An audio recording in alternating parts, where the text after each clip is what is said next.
आइए हनुमान की इस महागाथा से सीखते हैं कर्तव्य और विवेक के कुछ सबसे जरूरी सबक। ये कहानी सिर्फ एक कथा नहीं, ये असली जिंदगी की मुश्किलों से लड़ने की एक गाइड है। उनका एक ही फोकस था, मेरे स्वामी प्रभु राम का काम। यही सोच उनके हर काम की शक्ति थी। हनुमान का लंका का सफर शुरू होता है, पर रास्ते में तुरंत एक रुकावट आ जाती है। तो पहली चुनौती कोई दुश्मन नहीं, बल्कि आराम और सुकून का एक ऑफर है। समुद्र से मैनाक पर्वत निकलता है हनुमान के पिता पर एक पुराना एहसान चुकाने के लिए। लेकिन हनुमान विनम्रता से मना कर देते हैं। दयालुता अपनी जगह, पर कर्तव्य सबसे ऊपर।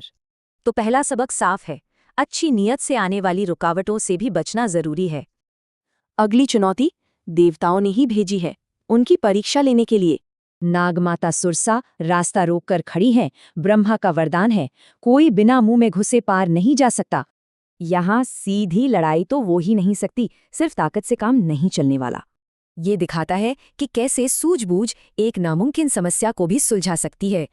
उन्होंने नियम तोड़ा नहीं, बल्कि अपनी सूझबूझ से वरदान का मान भी रखा और अपना काम भी किया। अब आखिरी परीक्षा आती है नीचे से, एक अनदेखा खतरा जो उन्हें हवा में ही रोक लेता है। राक्षसी सिंह का उनकी परछाएं पकड़कर उन्हें पूरी तरह से बेबस कर देती है। हनुमान का जवाब सीधा और असरदार, वो उस खतरे को अंदर से ही खत्म कर देते हैं। और अब पता चलता है कि सुरसा कोई बाधा थी ही नहीं, वो तो बस एक परीक्षा थी। सुरसा बताती हैं कि सफलता के लिए 4 गुण जरूरी हैं। और दिलचस्प बात यह है कि हनुमान ने इन 4 गुणों का प्रदर्शन किया।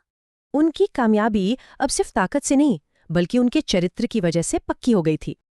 तो ये कहानी हमें सिखाती है कि असली ताकत सिर्फ बल नहीं, बल्कि अटूट कर्तव्य और सही सूझबूझ का मेल है।